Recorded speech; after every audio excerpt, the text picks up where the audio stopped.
It's one of my passions to map the music ecosystem and the relations between different parts, not only of the people creating music and people recording, making the albums and distributing and blah blah blah, and then the same with live music. But when you talk about music ecosystems, it's not just about the music industry, but how the music industry relates with other sectors like tourism, like even Education. spirituality, temples, or how does it relate with public transportation, public spaces? How can music improve, for example, the safety of a park? Because a park where people are doing cultural activities is safer than a park that is empty. And it's been proven. There are some examples in Cali, in Colombia, that when you have an active public space, you don't even need cops, basically. You can even save public funding if you activate those spaces, because the safest thing to do is to just having people using them. Yeah. It's very... That is mind blowing.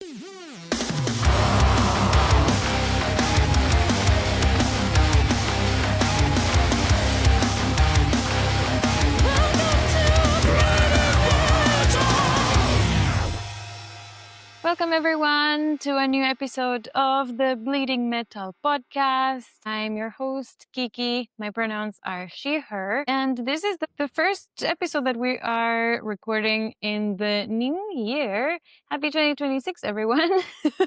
This is going to air in March probably. But yeah, I am bringing you a new episode for my series of Pod Friends, where I bring my super cool, super metalhead friends onto the show to tell you super cool things that they do. And my next guest in this series is Felix. Could you please introduce yourself? Hey everyone, I'm Félix Barros. I'm from Chile. I'm currently in Chile, actually escaping from the Finnish winter. I'm based in Helsinki. I'm a business development manager for Neural DSP, the plugin and hardware company that is famous for its products for mostly metal guitar players. And I'm one of their users also. I'm the guitar player of Pronoias, melodic symphonic metal band in Spanish. I'm also the founder of the Music Tech Association of Chile. I've been working in the music world for a long time, also working for the UNESCO nomination for Valparaíso as a UNESCO Creative City, a City of Music nomination. But yeah, everything related to music, whether it's music tech or music ecosystems or just being a metalhead and doing shows with my band. So many things. We had a bit of a talk about this before. You do so many things, and I am so curious about every part of that. Every different job title and every different project of yours, I think they're super interesting. But before we do that, we don't know each other too long and not yet that well either. So I would really love to know a bit more about your background, how you grew up, were there more musicians in your family, how did you discover metal? Tell us your life story. I grew up in Viña del Mar, a city that is quite famous in Latin America because of the Festival de Viña. It's almost like the Latin Eurovision thing. Right.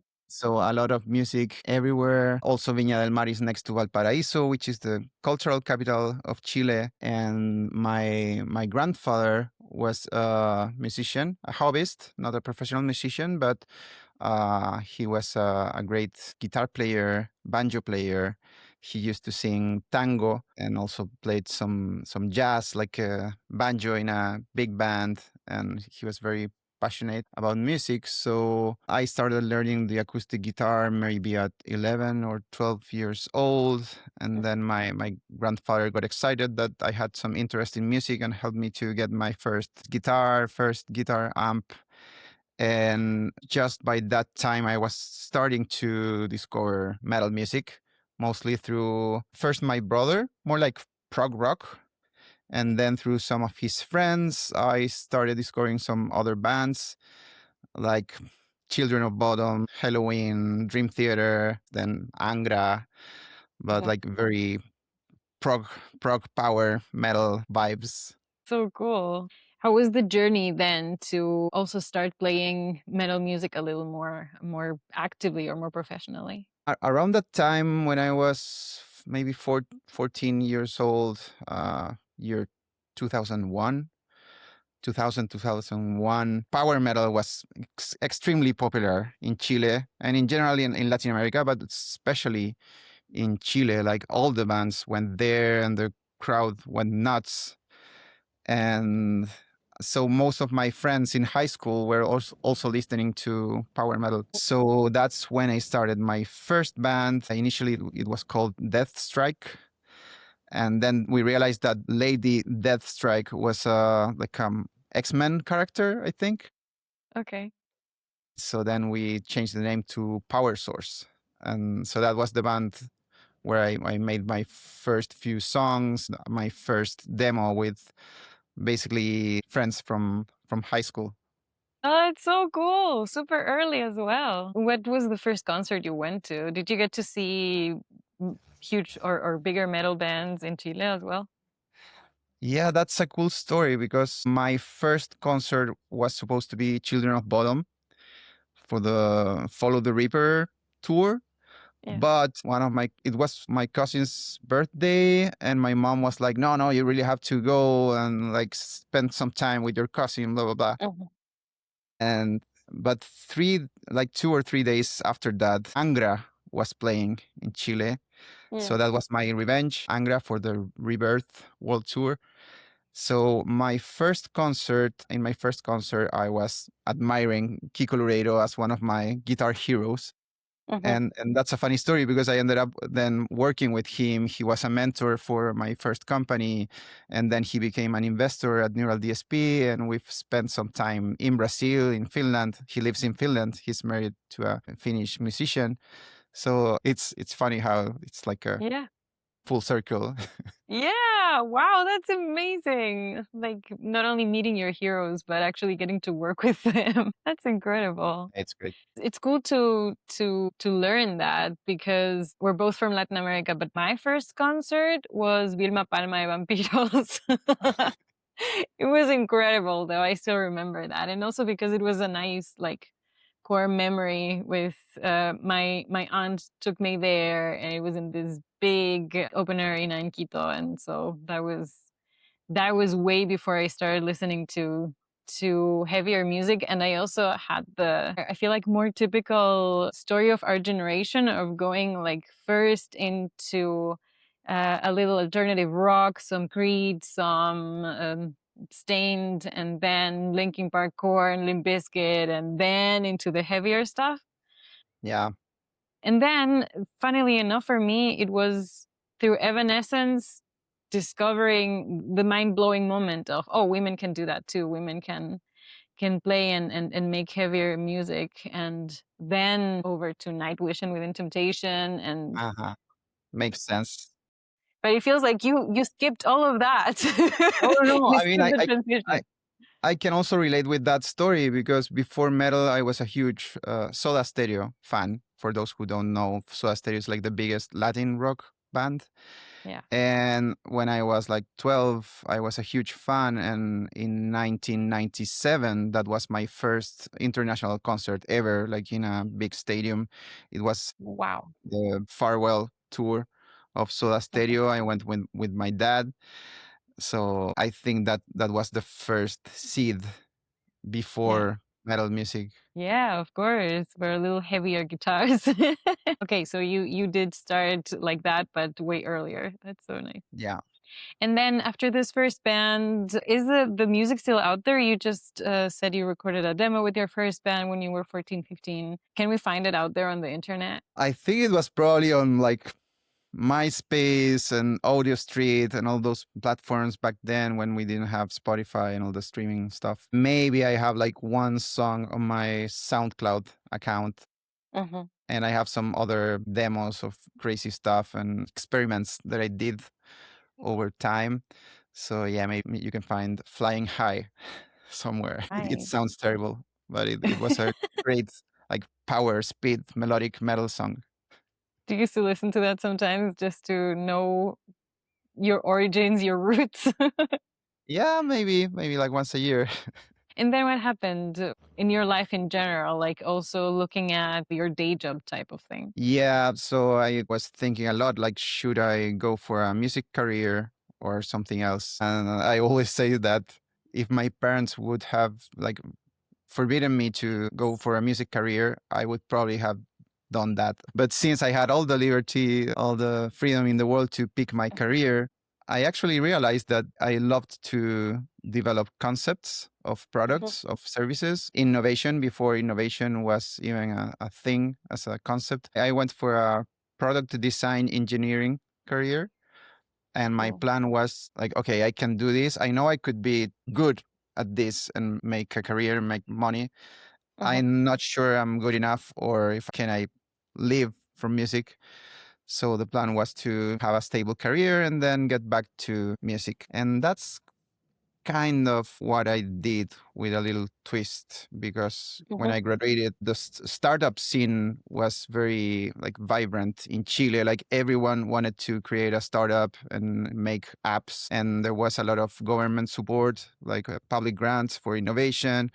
So instead of just looking for a job, I started my own company, and that led to another company, like pivoting different concepts within the music tech world. Yeah, I graduated in 2010, and in 2015 we started Pronoias, which is 10 years old now. We just did our 10 years tour in Chile. Nice. Tell me about Pronoias then. How did it start? How did you find the other musicians? It's also related with the startup world because with my second company, Fanier, it was like a Bands in Town or Songkick kind of app, like concert discovery app. And we got a grant in Brazil to develop the business in Brazil for 6 months, just in the middle of the World Cup. Wow. We were living in Belo Horizonte when the Chilean team was training in Belo Horizonte for the World Cup. It was Damn, nice. very, very special. And that's when I met Kiko Loureiro because he did a music business course in Sao Paulo. And I went there, I met him, I invited him to join my company as a mentor. But the thing is that when we came back to Chile, we were already used to working in an open space with other companies, with other startups, because we were part of this program. And when we came back to Viña del Mar, to our hometown, we joined a co-working space, like a collaborative space for entrepreneurs. And that's where I met Elizabeth, Pronoias singer.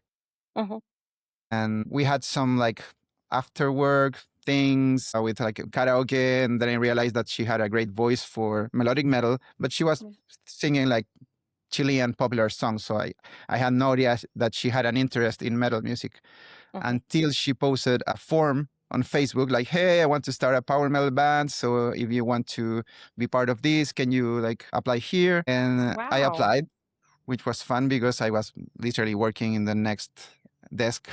But I applied through an online form, and then she realized that I played metal. And that's how it started. Basically, a group of nerds and entrepreneurs rather than musicians or experienced musicians. That's so cool though, because you also bring all of these other skills into the business, quote unquote, of being a band that is also really important long term. And that has obviously been a benefit to you as a band because you have been now around for over 10 years. That's incredible. Congratulations.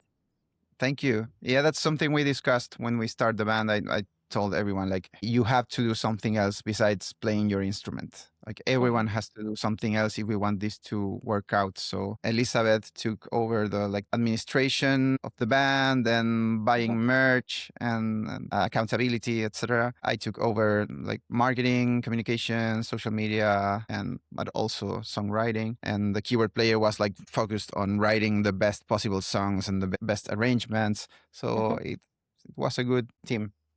Yeah. And what does the name mean exactly? Where did that come from? Back then, there was a viral image on social media that defined pronoia as the opposite of paranoia. So it's like a new concept from the world of psychology, where instead of believing that the universe conspires against you, it conspires in your favor. So it's Oh, like a positive paranoia. got it. So yeah, we wanted to make like positive and empowering music and lyrics. Nice. That's so cool. That reminds me of Battle Beast. Yeah, maybe like the energy, the vibe, not probably the sound. I'm not a big fan of the like disco beat in metal, to be honest. I meant just lyrically or Yeah. from their vision and philosophy. This year at the Tuska Forum, they were my guests and they said that that's what they want to do. They want to empower people, and so everything that they what they wear on stage, what they play, what they write is supposed to just be energizing and empowering, and I thought that was really nice. It fits the energy at least of their music too. Yeah, yeah, definitely. And if you go to our social media, our motto is Empower Metal from South America. So because Yes. people know what power metal is, so if we just add two more letters, Yeah, yeah, it yeah. basically tells you what's the theme of the band. Yes. Nice. Now that we were just talking about Battle Beast, do you have a concept for the image, the show that you put on stage, the more visual part of your music? Yeah, we do. But it's way more interesting when someone else comes and tells you like, "Hey, I felt this way," or when you have an interview after the show. We had at least two like specialized metal media in our last two shows telling us, "Hey, this is like so immersive and introspective," and we had a like a trip with the show, and it's nice to get the adjectives like the definitions from someone else because Yeah. we define it with similar words maybe, but when it's coming from someone else it's like more validated. Yeah, But yeah. yeah, we try to make something that is not, it's not fantastic, it's like an inner space, so it's not fantastic but it's also not completely real. It's like the inner space where you heal yourself and think about your dreams, your aspirations, and goals. And That's really deep. so it's a bit mystic, spiritual, introspective, but musically it's very close to prog power and symphonic metal. However, at some point during your band career, you moved to Finland. Yes, 3 years ago. How did that happen and how did you deal with that as a band in the beginning, especially? Well, we had the pandemic before that, so we Okay. already had an experience of not being able to meet and have rehearsals and everything. So the whole most of the production of our first album and only album so far was online and remotely. Hmm. Even most of us were in the same city. And then the keyboard player moved to Germany first. Then I moved to Okay. Finland. And we agreed that we would come once a year to Chile for holidays and have a few shows while we're figuring out how to break into the European market. So Hmm. that's like the next goal. But we've been playing these songs for a long time. We pretty much had like one rehearsal before this tour and it worked. So it's more challenging when you're adding new songs. So we only added one new song in this tour, but now we're going to start working on the new singles Hmm. and trying to make a tour, to have a tour in Finland in August. Oh, that's so That's the goal. awesome. That's right. Everyone, keep your eyes peeled for the Pronoias gigs in Europe this August 2026. That's super exciting. Thank you. What about the other aspect of your life? How did you, as a professional, decide to move to Finland so far away? Well, it was quite easy since I was living in Chile and I was working in a lot of music industry related stuff. The Music Association of Valparaíso, some music conferences, music festivals, the Music Tech Association, and my own company, Evento Medido, or Measure Event for English speaking countries, that is dedicated to measure the impact of festivals, like economic, touristic impact, carbon footprint, etc. But during the pandemic and after the pandemic, things slowed down a lot. Before that, we were Mhm. having a lot of public support. And yeah, we were getting traction and getting funding for all of our projects to develop the music ecosystem and the music industry in Chile. But in the pandemic, all the money went to healthcare. And then after the pandemic, at least 2 or 3 years just to go back to the previous situation of the music industry. And I was tired. I was tired of waiting and feeling like I wasn't making any progress in my Mhm. career, even though I was super, super committed to making an impact, a positive impact in the music industry in Chile. But it was like, this is too much. Like, I have to take care of myself and my own growth and development. And that's when I had the chance to start advising Neural DSP. I was Mhm. already advising them with grants applications in Finland. And then I started offering them some other services like related to market research.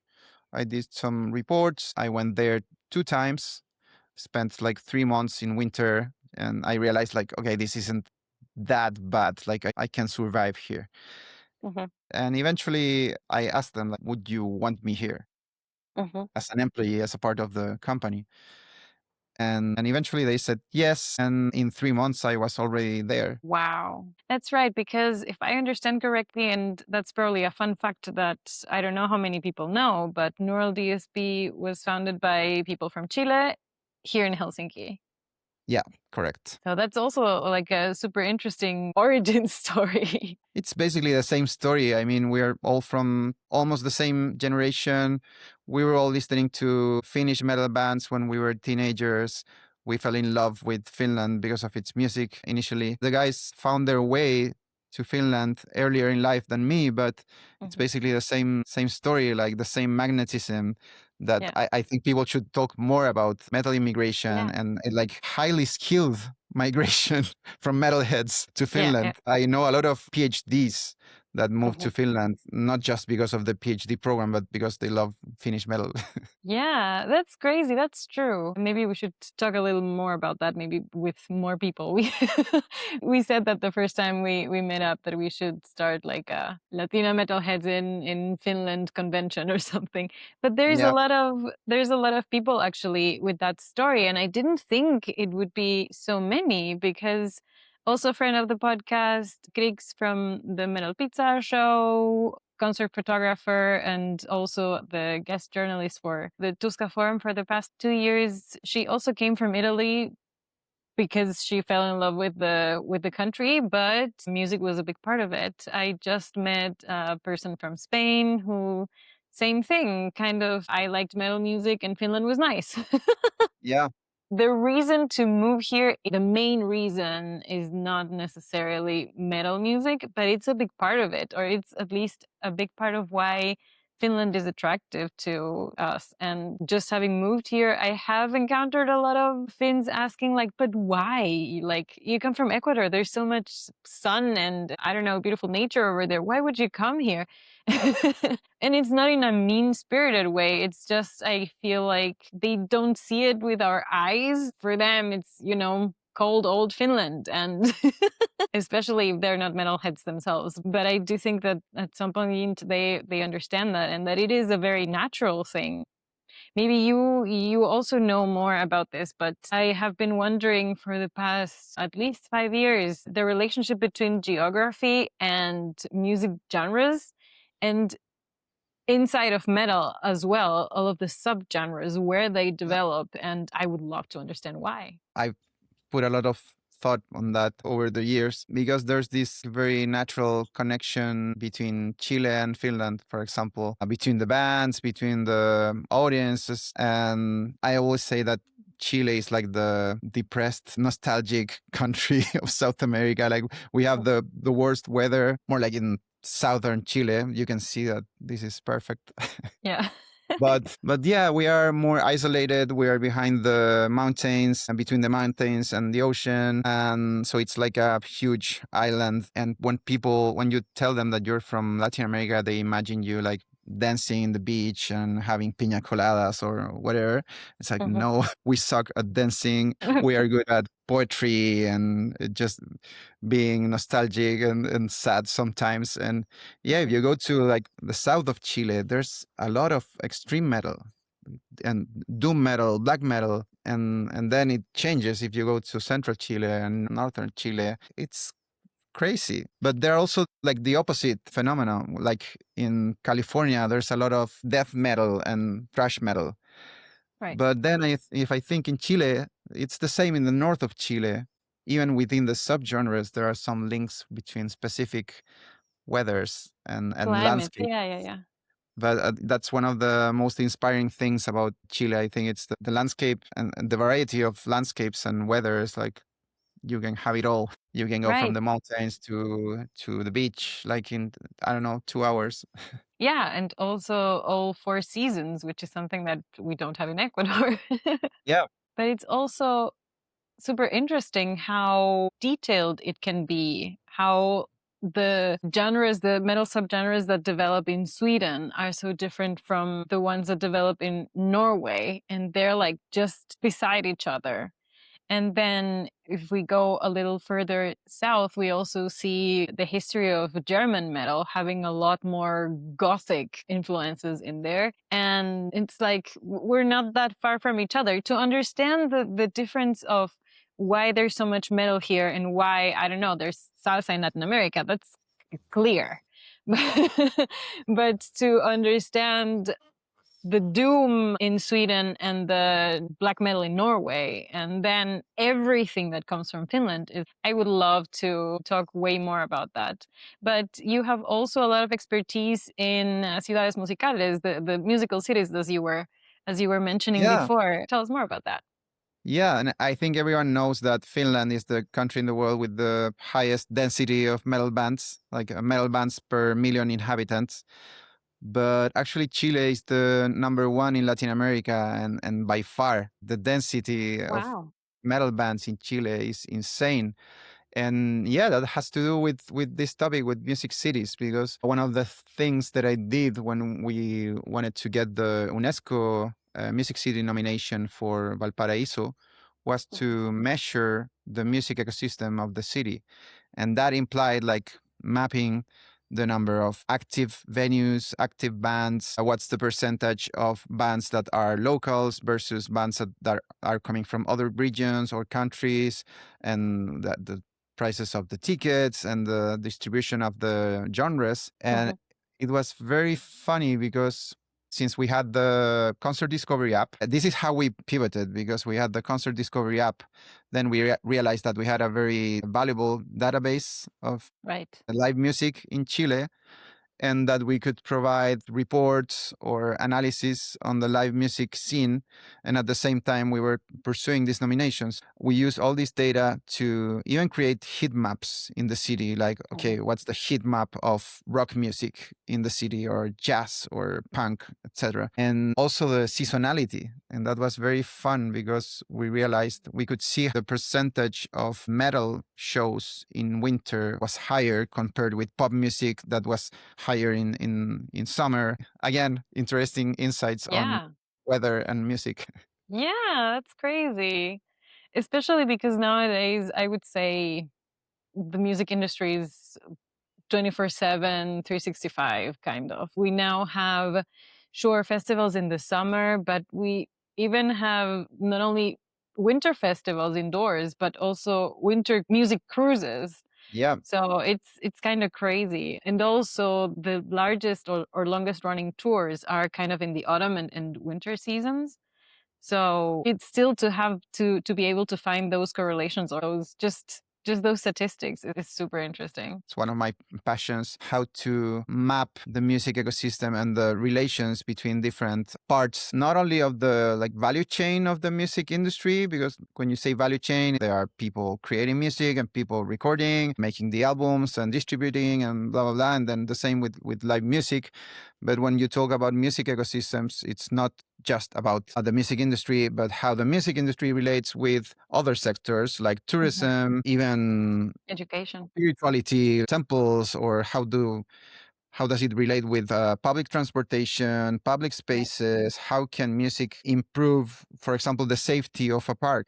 Because Mhm. a park where people are doing cultural activities is safer than a park that is empty. And Right. it's been proven. There are some examples in Cali, in Colombia. When you have an active public space, you don't even need cops basically. You Wow. can even save public funding if you activate those spaces, because the safest thing to do is having people using them. So it's very That is mind blowing. I was thinking about that because when you say musical city, it rings these bells of being special in terms of there are places like, I don't know, Silicon Valley, right? So that would be a tech developing city. And then there are a lot of spaces that are more known for tourism.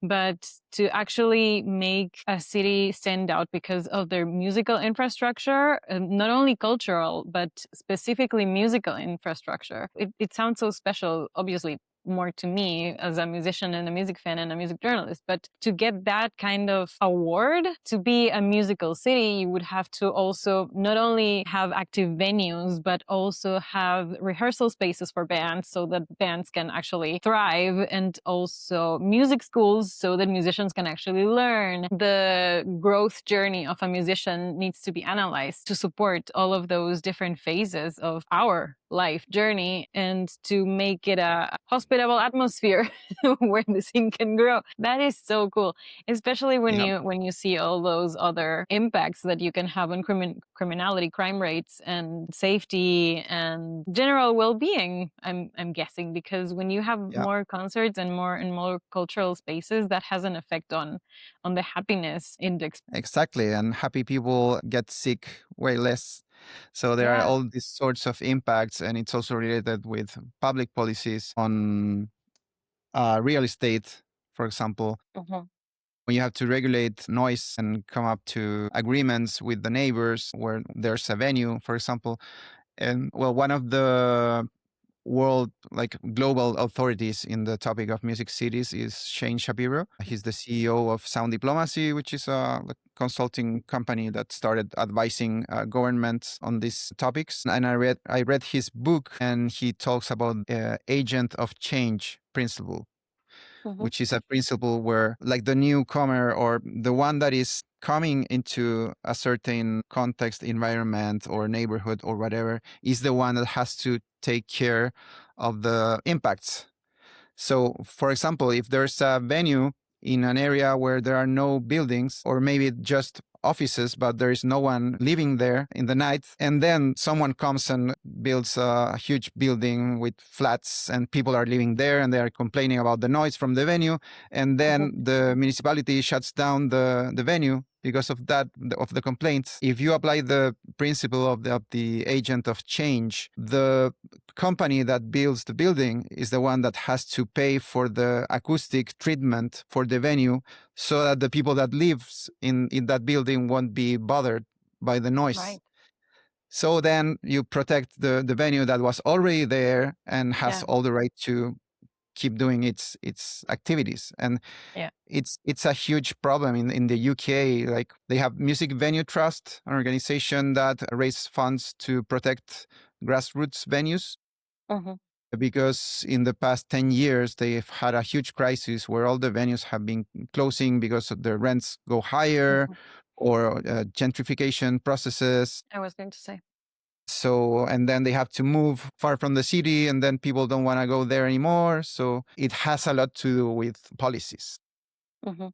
2 months ago, maybe, I did a master class in the music business master's program at Sibelius Academy. I was telling the students, we did a very interesting exercise where I invited them to think about what are their non-music related skills, talents, or things that they could do. And then we started mapping, like, if you combine music with that skill, what kind of project can you implement? And what Mhm. kind of funding sources can you unlock, because of the fact that it's not just music, but maybe it's related with, I don't know, food or tourism or healthcare. And that means Yeah. that you are combining music with something else, but then you unlock the funding sources of this other sector, but you're Mhm. still doing what you love. And I think people are very blind to those opportunities. It's like, no, I want to be a musician. I want to sell records and sell T-shirts and do tours and blah, blah, blah. Mhm. But you're missing out on all of these other opportunities. Right. That was a topic the year before last year in 2024 at Tuska Forum, where we had the Remedy people from Remedy Games. And Nice. my idea was, okay, how can we leverage the funding, the money from the games industry into the music industry? Because games sell way more than music. Yeah, That is actually a field with a lot of potential. And if contracts are made right and licensing agreements are good, that has a lot of potential for musicians. That is a really interesting point as well. Yeah. definitely. Throughout your professional life, you have worked so much with data and research as well. What has your biggest insight about gender and metal or music in general? Percentages of female participation, what have you learned about that? Yeah, this is something that we also measured in some of these reports. I think the first realization was that participation inclusion was really, really low. But then I also realized that a lot of people didn't feel part of the music industry or the music ecosystem or the music scenes when we did a call like, hey, like people from the music industry, please answer this survey. Then we started changing the strategy and like, hey, women and everyone, please, please, please, we need you. You are part of this. And we had to make like very explicit calls to make everyone feel part of it. And that's when we started seeing better indicators. But that's something that struck me, that it was almost like a self-esteem thing Yeah. about not feeling part of the official industry. That shocked me back then. I think it's changed a lot in Chile, and now there's in every possible role like technicians working on stage and photography and like every music production. But yeah, back then I think that's the main insight. Like, okay, we need to do proactive actions Yeah. to get everyone involved and feel part of this. I say that all the time. We need to look a little bit further than our own friend circle or the people that we already know that usually are men. We need to make the extra effort of actually looking for women first, in my opinion, and giving them the opportunity so that we can bring in more and just to give the women that are already in the industry more visibility so that they can be found by others and just make that 50-50 representation a reality. Happily, in Chile, there are many organizations working on inclusion in music. Maybe Ruidosa is the biggest one in Chile, led by some really big and popular artists. But specifically in rock and metal, we have Udara, and it's a music festival. We played once there, but it was during the pandemic. They had like an online festival, so we sent a playthrough of a song or something like that. But yeah, at some point we had a female drummer. Then we had, of course, the female singer and the female violin player. Awesome. It's been part of our story as a band also. Hell yeah. Oh, I love that. Did you see a difference when you came to Finland in that respect? That's a good question. I'm not sure what's different. Maybe it's that in Chile, I'm seeing these projects and organizations that are working specifically towards inclusion goals. I don't see much of that in Finland, but I don't know if it's because they don't need it or they are just not that organized or united as a sector. What do you think? A mixture of both. Might be a little bit that there are already more women here in the Finnish metal industry, or also that people think that that's the fact and feel like they don't need to make it better, although there actually is a need. We will look into that. We will look into that. But to close up and wrap up, what is your favorite project you're working on right now?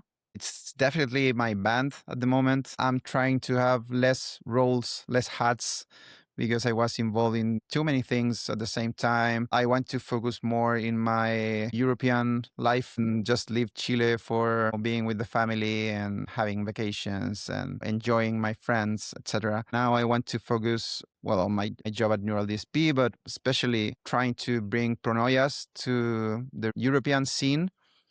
I think there's an opportunity to position a Spanish singing band in the global scene. I think no one's made it. Everyone's listened to music in Spanish, but mostly pop music. And when you think about metal bands in Spanish, they are mostly positioned in Spanish-speaking countries, and no one's really made it globally. So I think that's one of our goals. I'm writing a single right now. I'm starting to produce a new song that is going to be bilingual in Spanish and English, probably with a Finnish guest artist, and maybe with some bits of Finnish and who knows, maybe even Mapudungun, the most important native language in Chile. So yeah, hoping to have that tour in Finland in August and make connections. We're gonna be at Capital of Metal conference in August and Helsinki Metal Festival, making connections and to see if then next year we can have some slots at some interesting festivals in Europe. Awesome. I wish you all the success with that. And I think I'll see you soon around here. I hope so. Enjoy the lovely weather over there meanwhile. And thank you so much. Thank you so much for your time and for all the insight. It was super interesting and super cool to hear from your life and from everything that you've done. We'll keep in touch, obviously, and we'll maybe bring you back to the podcast soon as well. Awesome. My pleasure. Thank you, Kiki. Thank you. And thanks everyone for listening and for watching. You can also watch live if you subscribe to our YouTube channel. You can get the notifications when we go live with these interviews. Bleeding Metal is hosted, produced, and edited by me. I'm Kiki Gigi 87 on social media. Don't forget to tell your friends about the podcast, and we'll see you soon. Bye bye.